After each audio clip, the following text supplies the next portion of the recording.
At 20, she was given, still untouched, to a rich baron no one dared approach. What happened shocked all. Black Ridge, Colorado Territory, late autumn, 189. The sun dipped low behind the rugged summits of the Sweetwater Mountains, tinting the heavens in mottled amber and pink. Particles of earth swirled from the disturbed ground of the gritty primary avenue, spiraling in the breeze and blending with the odor of perspiration and stale liquor. Several carts groaned, steeds pawed the dirt, and the subdued murmurs of villagers floated through the atmosphere like uneasy spirits. At the distant tip of the thoroughfare stood Eleanor Wade, 20 years of age, her chestnut locks drooping and grimy, features as pallid as cream. She lingered at her uncle's back, Amos Wade, whose posture sagged and gaze rimmed red from alcohol, his attire draped slackly, soiled, and his footwear encrusted with filth. Eleanor's palms hung by her flanks, her eyes darted amid the assembly, and the figure clad in ebony positioned ahead of them. Amos cleared his gullet and elevated his tone above the quieting throng. "She is 20 years old, unspoiled, innocent, worth far more than what I owe you. I demand additional coin." His statement sliced through the tepid evening glow, weighty as shackles. A murmur rippled across the assembled locals. Some averted their gazes, others gulped down unease. A faint mutter carried, "Unfortunate lass.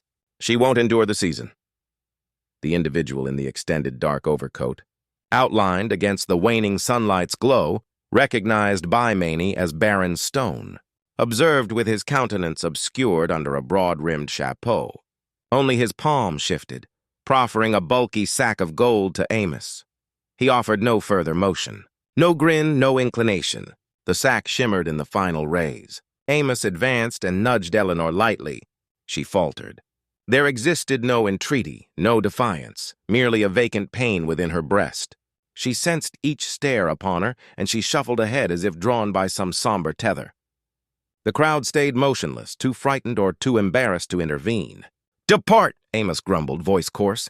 Eleanor ascended into the cart behind the bench, her digits gripping the timber. The axles moaned as the animals pulled ahead. The settlement's plain timber structures glided past in diminishing golden shades. Noon trailed. No one advocated for her. Tears welled freely in her vision. Thegust lashed them away before they could drop, etching paths on her skin. The cart bumped, and she peered back across her shoulder at the visages in the lane. Some inclined their heads. One elderly lady clamped a palm to her mouth and sobbed. A youngster gaped with open jaws.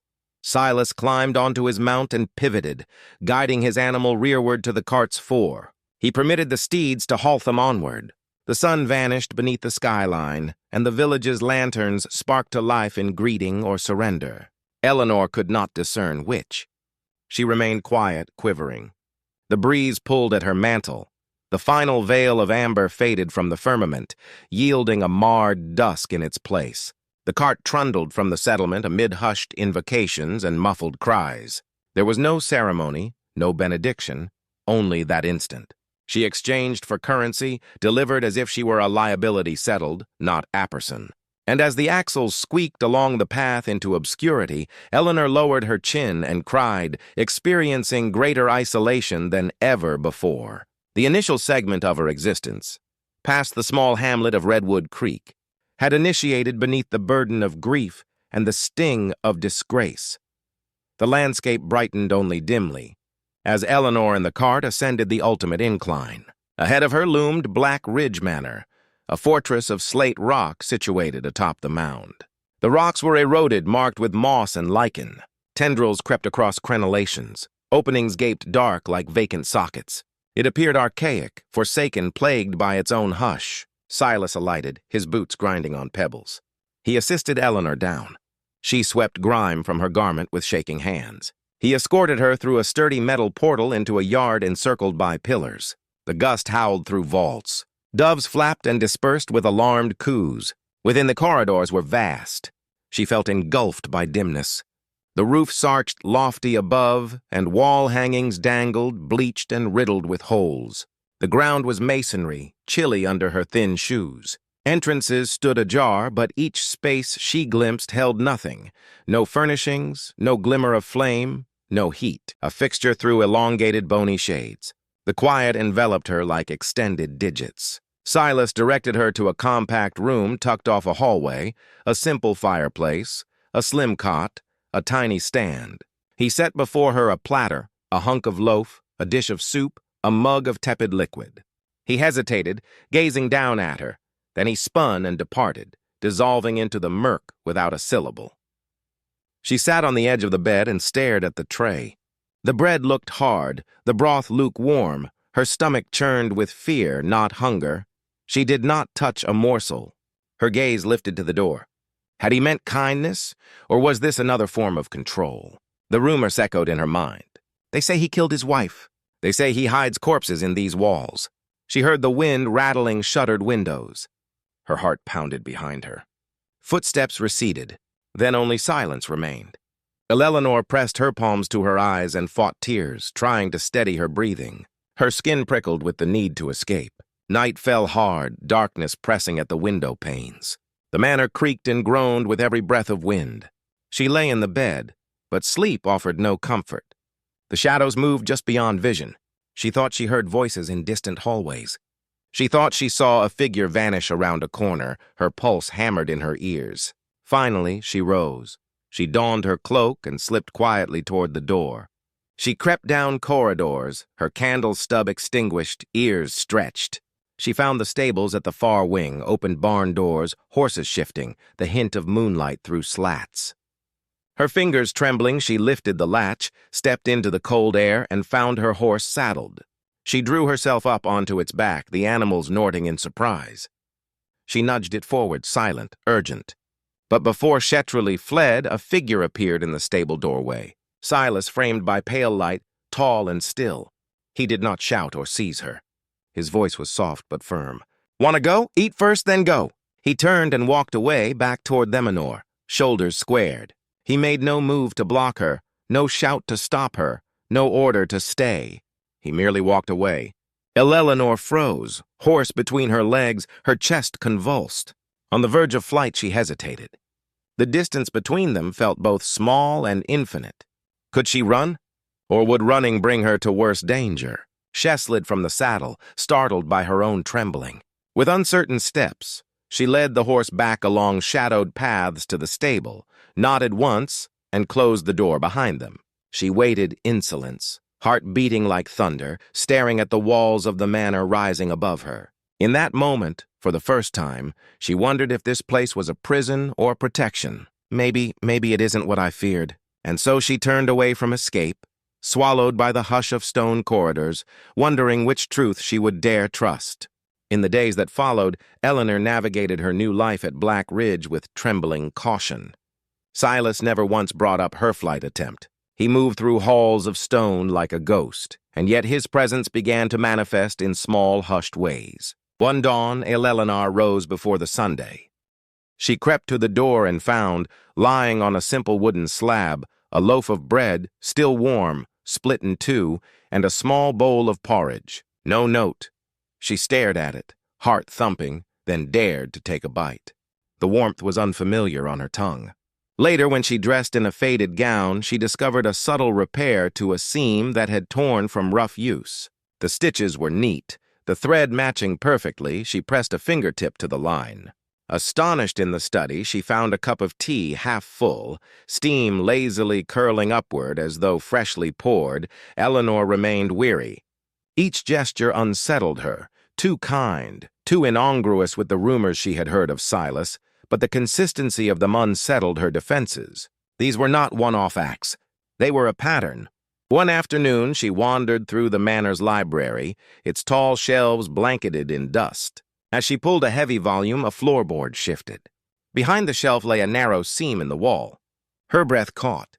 She searched the nearby desk drawers, eventually discovering a small brass key tucked beneath a false bottom. With shaking fingers, she unlocked the hidden door. Beyond it lay a modest chamber cloaked in silence. Dust motes drifted in shafts of dying light. A carved wooden box in the center bore a name etched in faded letters. Mara. Eleanor knelt and opened the box. Inside lay a locket, a scarf, and a leather journal. The journal's cover bore Mara Vane's name. With great care, Eleanor turned pages, reading passages in delicate handwriting, moments of hope, of love, laughter in summer meadows, evenings by firelight, and shadows of dread. Nights Mara felt alone, watching dark halls, fearing betrayal. One entry cut through Eleanor's heart. He promised to protect me, but I died waiting for him to come home. Tears blurred her vision. The grief in Mara's words echoed in Eleanor's own trembling soul. She sank to the floor, pressing her back to cold stone, journal pressed to her chest. The walls, once cold and unwelcoming, felt charged with memory and sorrow. She understood then that Silas was not the monster of rumor. He was a man carrying a wounded heart. When she rose to leave, she brushed her fingers over the box, whispering, "I see you." She closed the journal and replaced the lid so gently it made no sound. She locked the door behind her and slipped the key into her pocket. In the corridor, her footsteps echoed. The manor no longer felt lifeless. She moved past tapestries and portraits, perceiving now the weight of loss that draped them all. The hush was different, less oppressive, more expectant. Outside the hidden room, lanterns glowed in the distant hall. Eleanor paused, heart throbbing. She thought of Mara, of Silas, of the gestures that had seemed small and now felt monumental. She wondered if she could belong in that place, not as a transaction, but as someone seen and understood. A gentle wind stirred the windows. She stepped into the hallway and closed her eyes, letting the silence settle around her. In that quiet, she felt a tremor of possibility, that broken souls might find solace, that wounds might not forever dictate fate. And though fear still clung to her skin, Eleanor felt a fragile resolve form in her chest. She would watch, she would wait, she would not assume cruelty. She would listen for gentleness. The manor's walls, silent as stones, had begun to speak. The snow came suddenly. By mid-afternoon, the sky had turned to slate, and the wind howled down from the mountains like a warning. Silas worked in silence to board windows, while Eleanor hauled what firewood she could to the hearth. The storm's breath pressed against the stone walls of Blackage like an unseen beast, cold seeping into every crack. Eleanor had just returned from the cellar, arms full of kindling, when her boots slipped on the slick floor. She crashed hard, her head striking the edge of the doorway. Dazed, she sat up, waved off Silas's offered hand, and forced a smile. "I'm fine," she muttered, but her voice was shaky. By nightfall, she was not fine. The fever crept in slowly, coiling through her limbs, fogging her mind. Her breaths turned shallow. She tried to sit up to fetch water, but her body betrayed her. The last thing she saw before darkness claimed her was the shadow of Silas standing in the doorway, his face unreadable. Then came only fragments: damp cloth on her forehead, warm broth at her lips, a calloused hand brushing the hair from her eyes. "Drink," his voice barely above a whisper. "You need to stay." The fever raged. In her delirium, she saw flickers of fire, heard cries from her past, the cruel jeers of her uncle. She flinched, crying out, and a hand caught hers. "I am not him," the voice said again, firmer now. "You are safe." She did not know how long the night lasted, only that through every hour of agony, she was never alone. Silas remained at her side, never leaving, not even when her limbs thrashed, or when she muttered Mara's name without knowing why.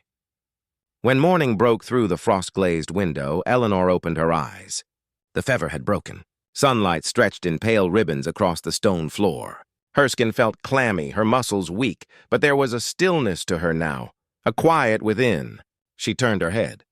Silas sat slumped in the chair beside her bed, chin resting on his chest, eyes closed in exhaustion. His coat had slipped from his shoulders, revealing a shirt wrinkled and damp with sweat. Beside him on the table was a basin of water, a bundle of dried herbs, and a half-empty mug of tea. Eleanor looked at her own hand, still resting gently in his.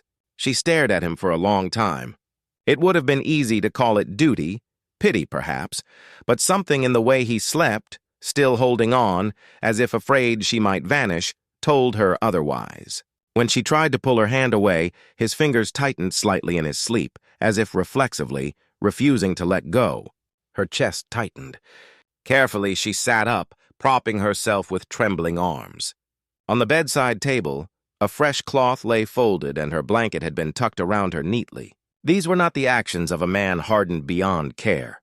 They were the quiet rituals of someone who had known loss, and refused to know it again. She touched her forehead, no sweat, no pain, only warmth. Silas stirred then, eyes blinking open. He met her gaze and froze.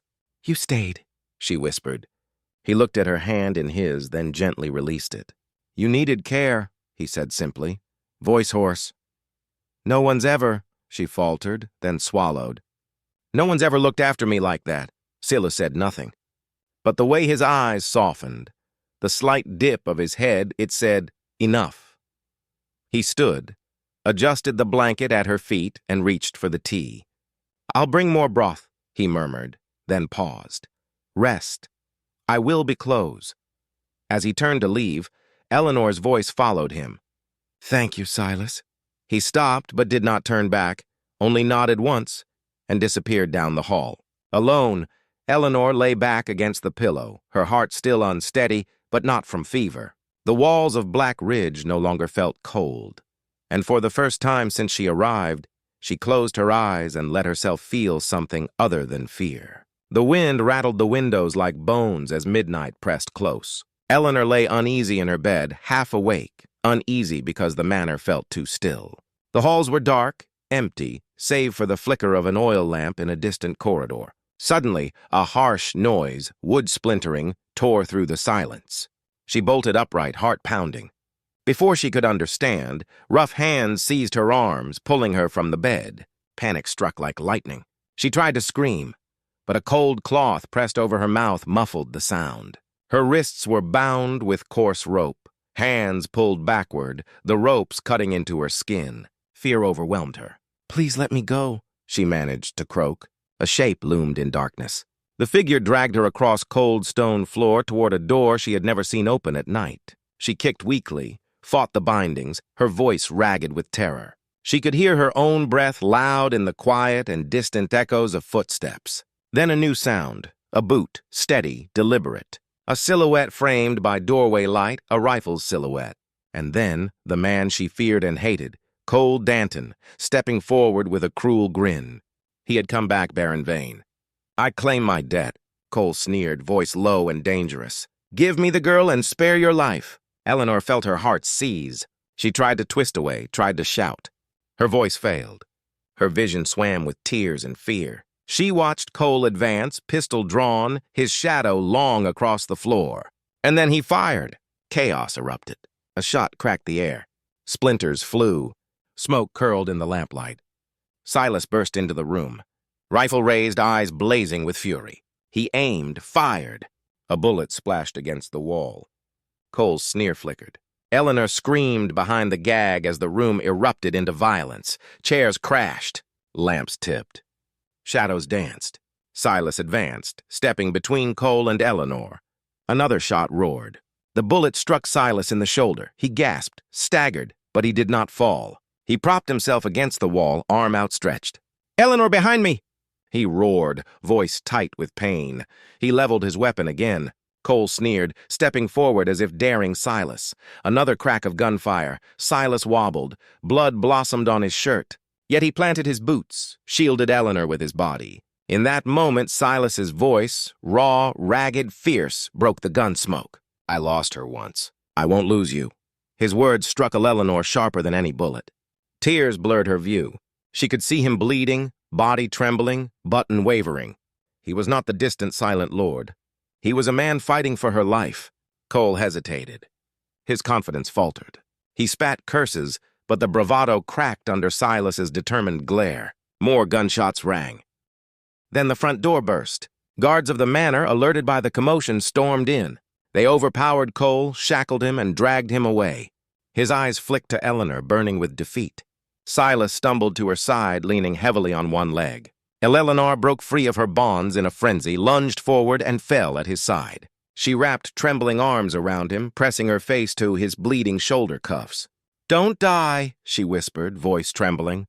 He closed his eyes briefly, then opened them. He touched her cheek with a shaking hand, brushing away tears. "I promise," he said, voice cracked. "Not this time." Eleanor sobbed, head against his chest. Guards entered, shining lanterns in the smoky room. One after another, they knelt to aid Silas, bandage his wound, clear debris. In the aftermath, as the lamplight steadied and dust settled, Eleanor stood beside him. Her eyes met his. In the dim glow, their breath came ragged, bodies trembling, but victory had turned. She saw him clearly, broken, bleeding, fiercely protective, willing to risk all. That night, beneath the ruins of terror, Eleanor's fear began to solidify into something else. Awe, trust, love, and Silas, scarred yet unbowed, stood as her shield, declaring silently that he would never let her go. Word spread through the valleys and over dusty roads. They said a girl had been traded up the hill for gold, that the Baron had taken her to his stone fortress, that she must be captive. Rumors blossomed in every saloon, from Dustridge to Redwater Creek. Early one morning, the first wagon squeaked up the ridge. Farmers, curious folks, preachers, and a few armed men arrived at Black Ridge gates. They whispered among themselves, glancing at the imposing manor walls, speculation painted on their faces. They believed they must save the girl. The main courtyard filled. The townsfolk, from rugged cowhands to delicate ladies in muffled shawls, watched with narrowed eyes and folded arms. Some muttered, "She must be freed." Others said, "A poor creature held by a monster." Silas stood at the top of the staircase leading from the manor's grand doors. Eleanor appeared behind him, dressed simply, hair brushed back, face pale but steady in resolve. She stepped forward, placing herself before the crowd. Her voice, when she spoke, was clear, though softly tinged with a tremor. "I was given away, but now I choose to stay." A hush fell. The wind died. Even distant cattle were silent. Eleanor held out her hand to Silas. He caught it. Their fingers interlocked. No dramatic gesture, no flourish of cloak, but their eyes met, and in those eyes lay a truth that defied rumors. She looked at the gathered faces. She saw the astonishment. She saw the pity that once glittered in their gazes dim, but she also saw hesitation. She inhaled, standing taller. "I will not leave because I live in fear. I will stay because I have found something worth staying for." She turned her gaze to Silas beside her. Their clasped hands spoke more than words ever could. The people watched. The wife of the blacksmith gasped. The banker's daughter gasped. Hardened ranchers fidgeted. In that moment, the shift came. One by one, heads bowed. Not in mockery, not in pity, but in respect. The quiet acceptance of her, not as a captive, but as a woman making a choice. The preacher cleared his throat, stepping forward. He lowered his hat. Others followed. The man who had sworn she was a debt to be collected now looked at her as though seeing a person for the first time. The murmurs died. Silence settled. No one shouted, "Free her!" No one jeered. The gathering did not demand she bear released. They simply knelt to the weight of her resolve. Silas stood beside her, silent but unbowed. Eleanor felt the cold stone beneath her boots, the waning light on her cheeks, the steady warmth in Silas's grip. She felt fear still, but mingled now with clarity and purpose. The people turned away slowly, filing down the driveway, voices soft. Eleanor watched them depart until the last wagon's wheels kicked dust from the path. The manor gates closed behind them. In the quiet that followed, she and Silas stood alone. She let go of his hand for a moment and touched the stone banister, feeling the permanence of the place. Then she looked back at him at the firelit windows of Black Ridge behind and whispered, "Thank you for giving me a choice." Silas inclined his head, expression unreadable, but his eyes gentle. And in that pause between dusk and night, Eleanor Wade was no longer a transaction. She was a woman who had claimed her own life. The manor walls held echoes of judgment no more, only the beginning of something true. The wound was slight, just a bullet grazed through Silas's side, but it left him pale and weak. Eleanor hovered by his bedside, soothing his fever, pressing damp cloths to his forehead and softly coaxing him to sip thin broth. He winced with each shallow breath, but he would not curse or complain. She stayed at his side through every tremor, whispering his name and murmuring prayers she once hid in her heart. When morning broke and Silas sat upright without collapsing, Eleanor insisted he'd join her outside. The snow had finally melted from the fields, revealing the furrows beneath. The earth lay damp and dark, waiting.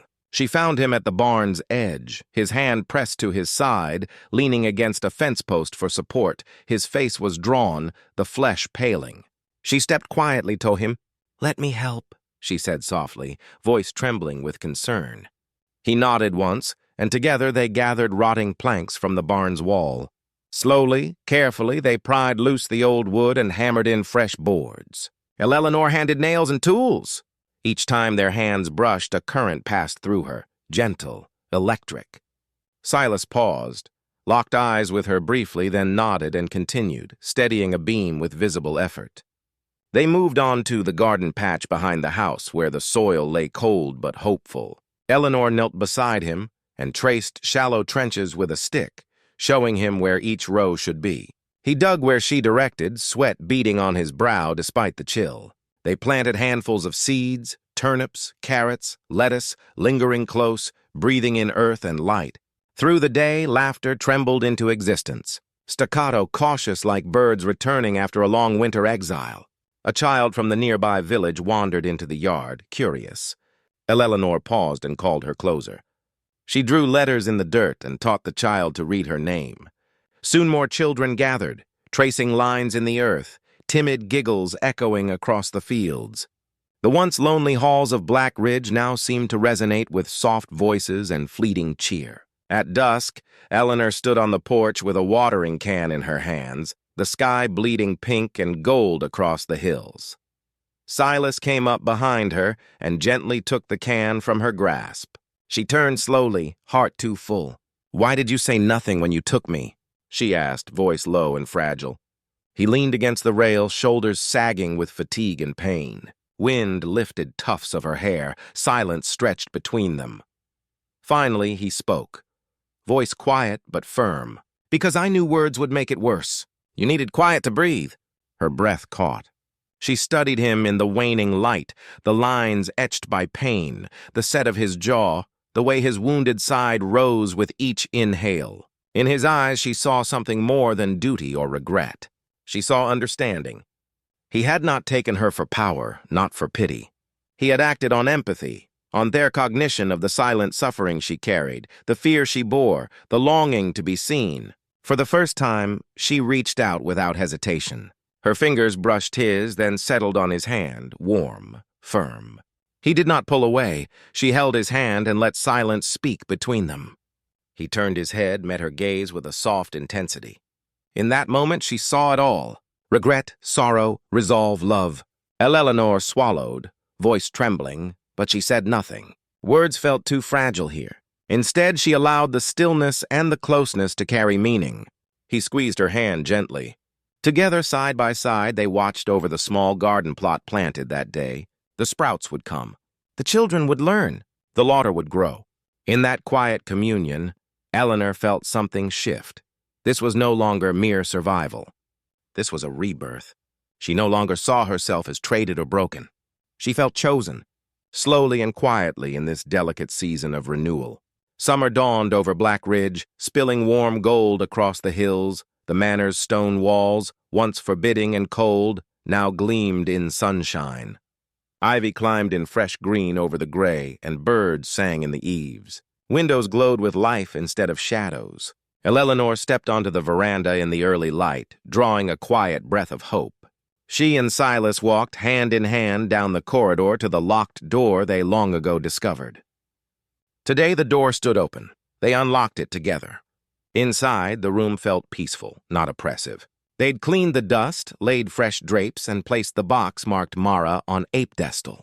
The locket, the journal, the photograph, all displayed respectfully, like relics of memory rather than secrets to hide. They invited the villagers to come see. Soft voice echoed in the chamber as people filed in. Eleanor stepped forward and addressed them. "This was once a room of sorrow. My predecessor's pain sat in these walls, but now we open it not to mourn alone, but to remember, to heal." She motioned to Mara's journal, now bound in new leather placed under glass. The photograph, a portrait of a smiling woman in sunlit meadow, stood framed. Silas stood behind Eleanor, gently resting a hand on her waist. There was no shame in the display, just honesty. The villagers looked, some tears shining in eyes. They knew now this was no prison, but but a place transformed. The cold fear was gone. In its place, a quiet reverence. As the crowd dispersed under a warm sky, Eleanor retreated to the study. She sat at a rough wooden desk and dipped a pen in ink. The paper smelled faintly of lavender. She wrote, "Once I was taken as a debt, but today I awaken in that very home as someone chosen." She sealed the letter and later gave it to a rider bound for the town below. She watched the horse depart, carrying her truth back to where it began. Later that afternoon, she and Silas mounted their horses. The fields stretched before them, wild flowers dancing in the breeze. They rode quietly side by side, their horses' hooves soft in the sun-warmed grass. They came to the small clearing where a stone marker stood, a gentle tomb for Mara.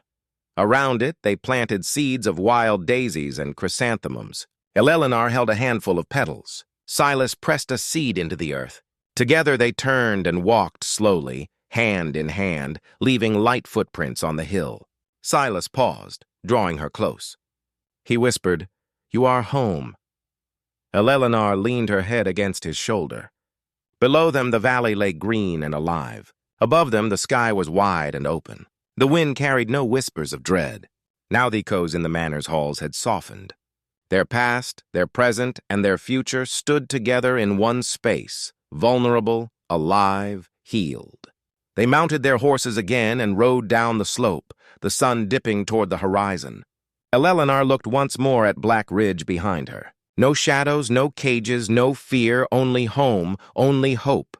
And so the hill that once held ghosts now held love, memory, and new life. If this story stirred your heart, the quiet redemption, the love born not from grand gestures but from silence and healing, then let us know by hitting that hype button.